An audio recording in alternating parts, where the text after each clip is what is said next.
This is Season 4 of Totally Useless Information with Nick and Roy.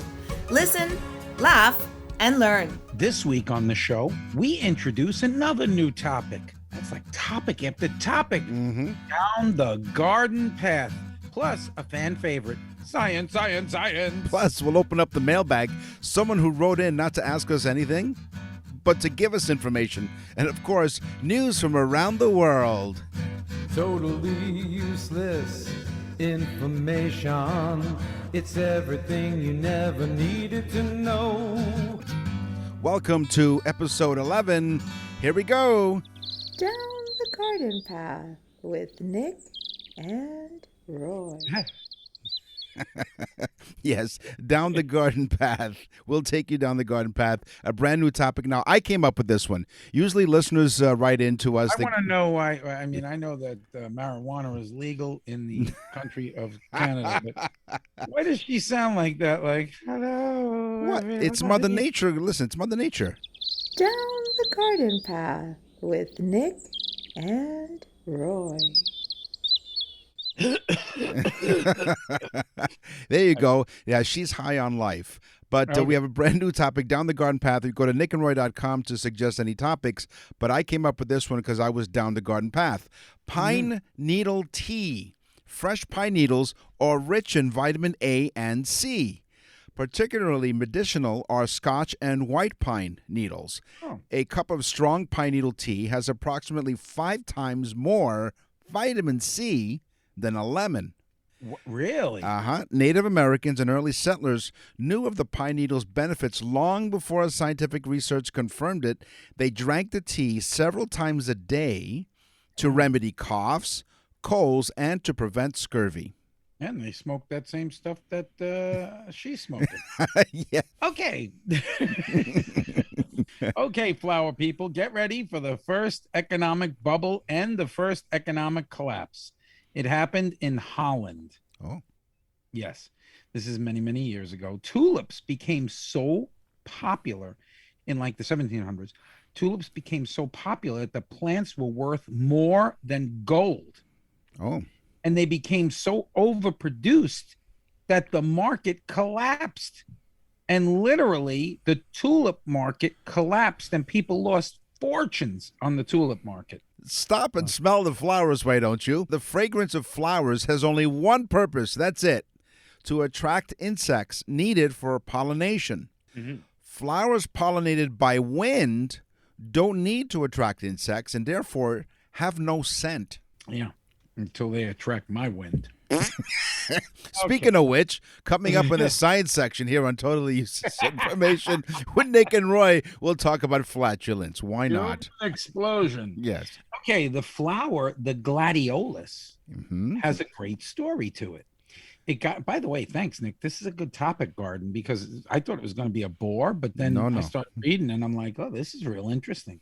So the flower, the gladiolus, got its name from ancient Romans who called their swords gladius. Ah. That's what their swords were called, gladius. Pliny the Elder, and I've heard his name before in Roman history. Right. Pliny the Elder, who was a famous Roman author, gave the flower its name because he said the leaves of the flower looked like Roman swords. They were shaped like Roman swords. Nice. So he called them gladiolus.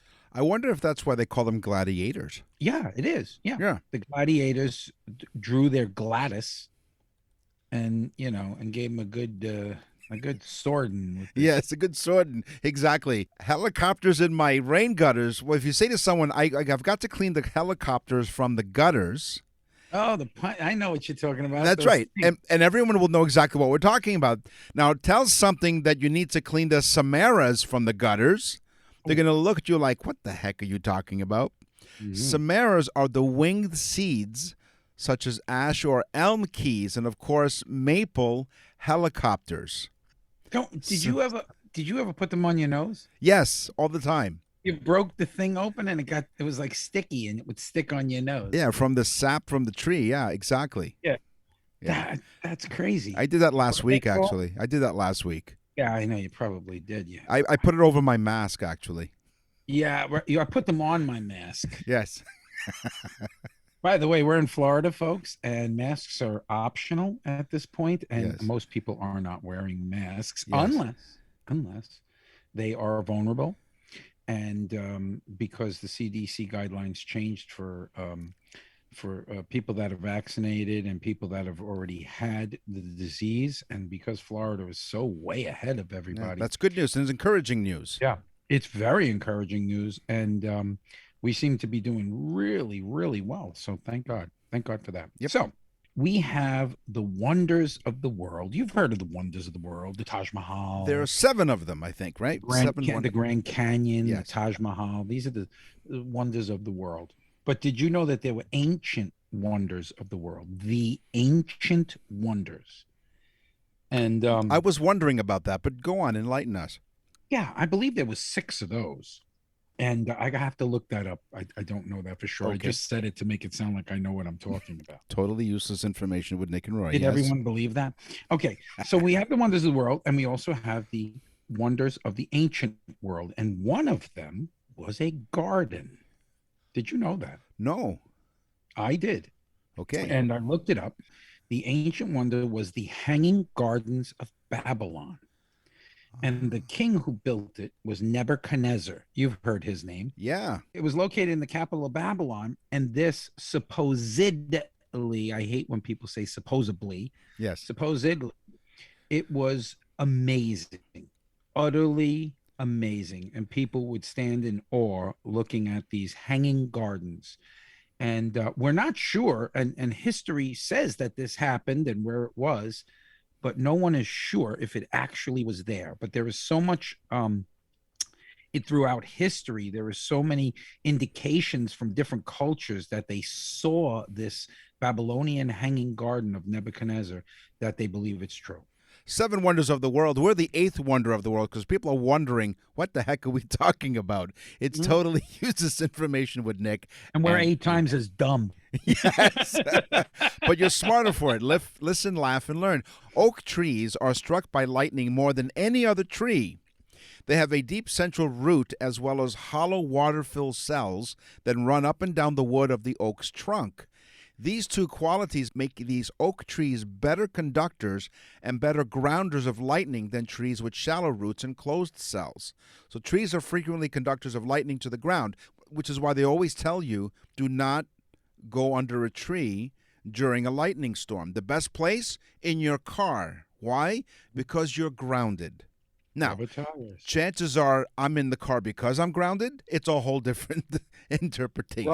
Rubber tires Yes. insulate the car from the shock of a lightning bolt, and so I double it up by protecting myself with Rubbers. rubber Yes. with galoshes. Galoshes, exactly. In case it's, well, if it's raining, Why? right? What were you thinking? Nothing at all. What were you thinking? Nowhere near it, really. The origins of the greenhouse dates back to Rome. Now, we spoke about Rome before with Pliny the Elder. Yes. What a name, Pliny. Yo, Pliny, what's up? Hey, Pliny. Not much. Did you see Nebuchadnezzar's thing? And I'm hanging out with Ishkabibble. Under an oak tree. The origins of the greenhouse date back to Rome. Emperor Tiberius really liked cucumbers. In fact, he insisted on having 1 cucumber every day. He had a cucumber every day. But of course, cucumbers grew in seasons, and Tiberius wasn't having that. He says, I need one 365 days a year. So the Roman scientists and farmers got together and figured out how to create an environment where things could grow even in inclement temperatures. Nice. So they created the greenhouse. So that's our brand new topic, Down the Garden Path. If you have any topic suggestions, go to nickandroy.com. You're listening to Totally Useless Information with Nick and Roy. Einstein was a moron. Newton was a jerk. E equals nothing. It's science, science, science. That's one of the most popular jingles. People have said that of all the jingles that we have, they love that one. Science, science, science. Do not hold in your farts. Okay? No. No, Oh, do no. not. No. This is from Reader's Digest. Let me just explain something. I know somebody that actually exploded. Really? Yes, human Okay. spontaneous combustion. Scientists recruited 10 healthy adults and had them all eat half a can of beans. Was your friend part of this study? They had them eat half a can of beans in addition to their regular diet. Over the next day, they measured their gas. They found that men and women both farted about 8 times a day, although passing gas up to 20 times a day is normal. Mm. Large farts, I don't know how you would measure them, but they're most common in the large farts are most common in the hour after meals, and the subject released half as much gas while sleeping as they did while awake. All right? Now, the reason why Let it's... me just explain something. Yes, explain. So if 20 times is normal, Right. then, I mean, this show, we're probably 15 minutes in. I'm at about 18. Well, you mean because of the hot air we're expelling here? Now, holding it keeps the gases... The computer screen warped. Now, that's a hot spot. Holding it in keeps the gases trapped in your intestines, where they will continue to build up and put pressure on the colon until you find a way to release it. According to Dr. Sunpal, holding your gas usually won't lead to adverse health effects, but it is better to release your farts than to hold them in. Well, you know, I hate Elon Musk, you know, Mm-hmm. and but I showed him how to power that rocket. Yes, SpaceX is powered by Roy from Florida. Well, listen, so part of science, I just want to go through this thing.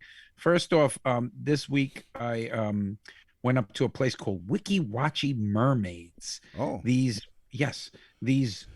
since 1947, they've been doing this show. So more people were coming to see this. There was Grand Canyon, Niagara Falls, Wiki Watchy Mermaids. So then, of course, Disney World opened up and a lot of different things changed. And of course, but since 1947, they've been doing this show in the same thing. They literally built a tank around the spring.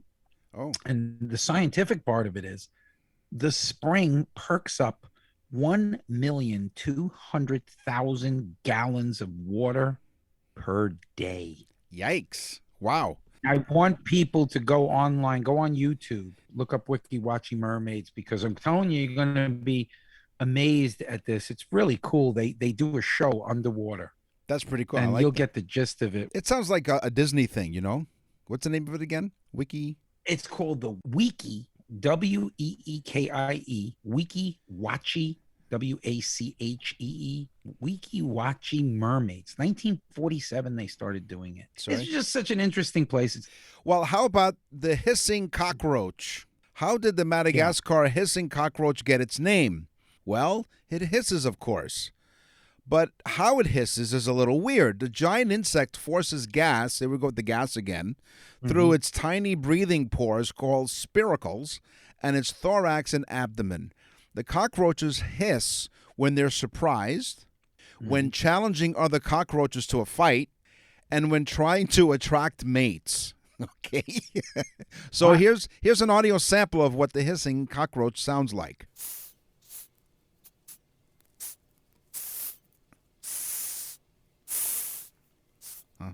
Yeah. If it was a little bigger, it would sound like. That's right. Now, listen, you know, I agree with the hissing cockroach, and I understand how it adapted, Yeah. you know, in its environment. You did. Because I have the same thing when I'm startled. It goes like that. So basically, it's impossible to rob me, because if somebody pulls a gun out or a knife and says, "Give me your money," that's startling me, and they'll be like, and they'll be like, "No, okay, you know what? Keep it." That's right. You can have it. What I like about that whole fact is that, okay, challenging another cockroach to a fight is one thing when they're surprised, but how do you attract a mate? Yeah. Oh, baby. Oh, yeah, right there. Right there. Uh-huh. Rub my abdomen. There you go. Oh, yeah. Scientists have discovered, now we're talking about science here on Totally Useless Information with Nick and Roy. Scientists discovered after training insects to count shapes. Which insects? Bees. Bees can add. You thought bees could only spell? They now can add. Okay? So it's not just a spelling bee, it's a math It's bee. an adding bee. Following research that was revealed, they can count to 4. Okay? They're smart enough to count to 4. That's correct. The bees were Oh, trained. I'll be. Yeah, you were stung by that fact, were you? Just stung by that fact. Yeah. The bees were trained to choose an image with the lowest number of elements in order to receive a reward of sugar solution. So, for example, the bees learned to choose 3 elements when presented 3 versus 4, and most of the time they chose the number 4. Therefore, they knew how to count to 4, and then their friend came along for moral support.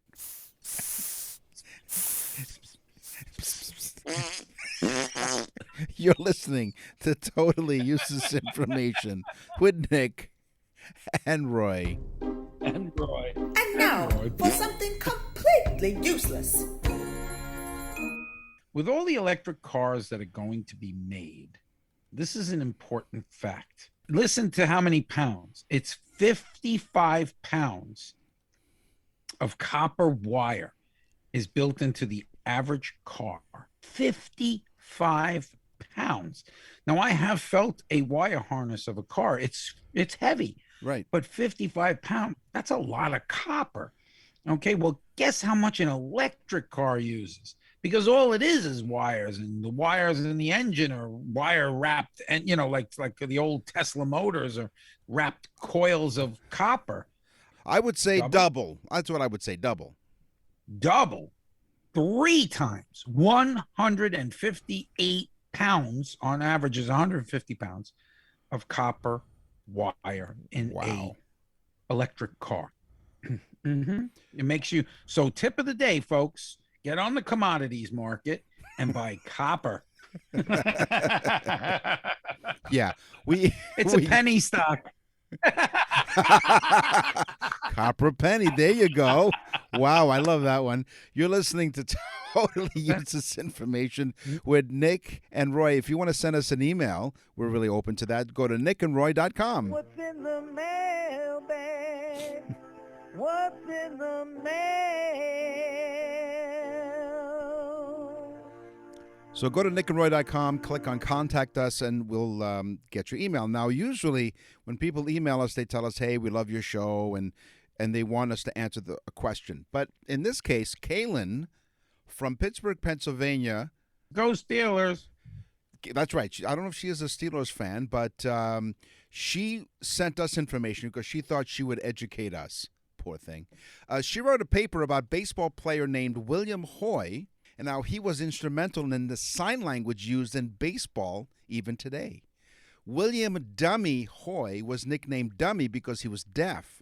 In the 1860s, people who were deaf or mute were given that nickname, not because of their lack of intelligence.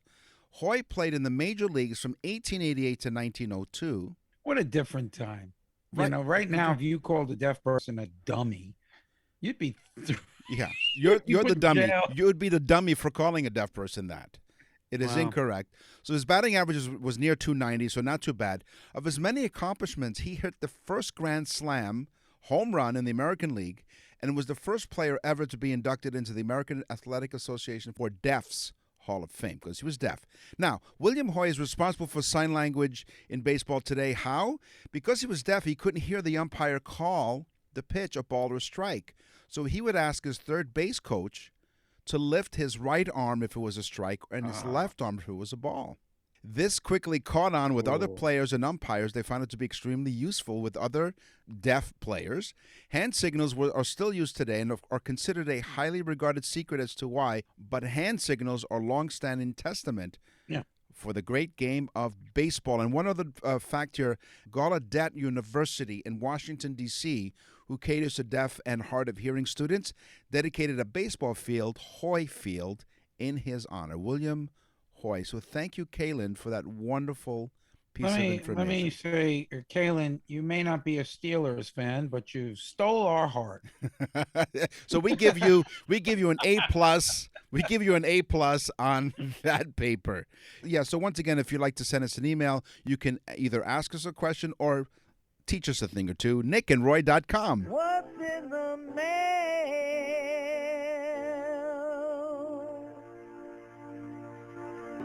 From Beethoven to Bieber, rock and roll to rhythm and blues. This is Totally Useless Music Information with Nick and Roy. As my dad used to say, we're musicists instead of musician.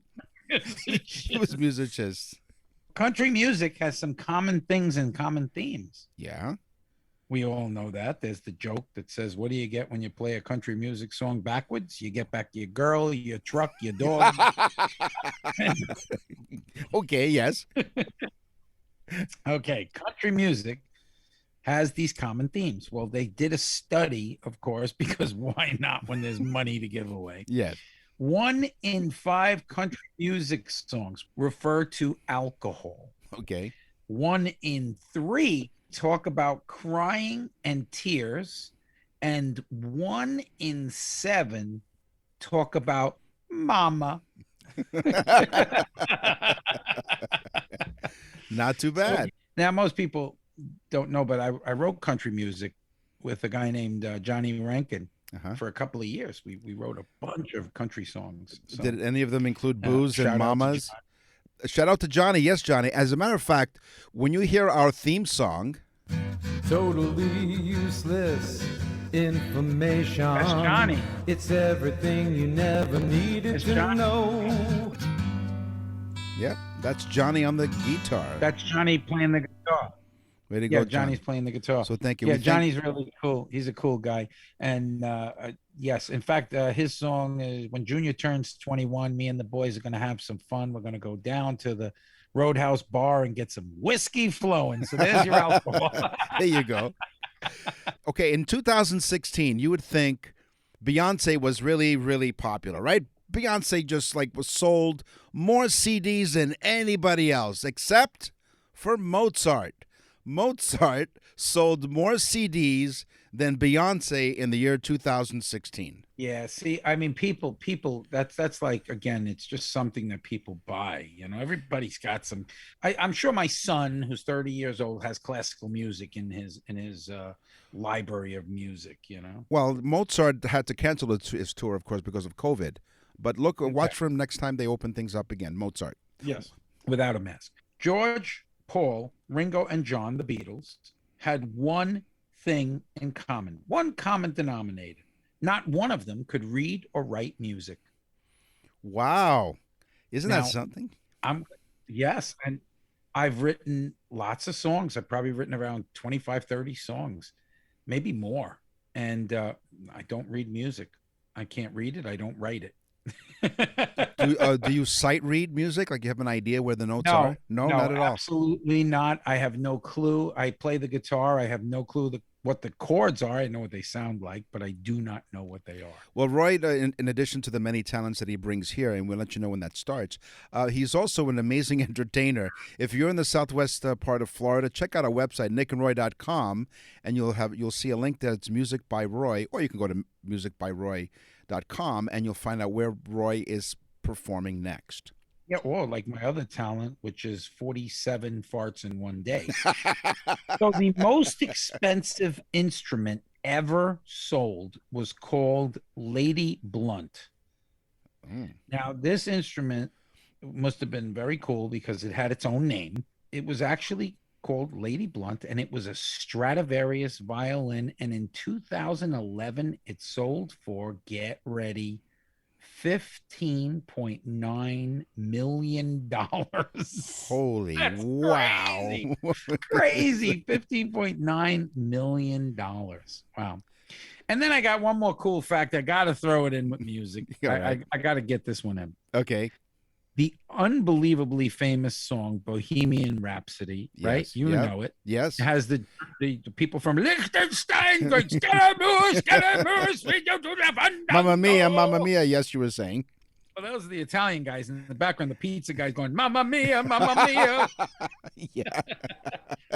Well, what about it? The other guys are like, Scaramouche, Scaramouche. But getting back to where I was, Yes. Where were you?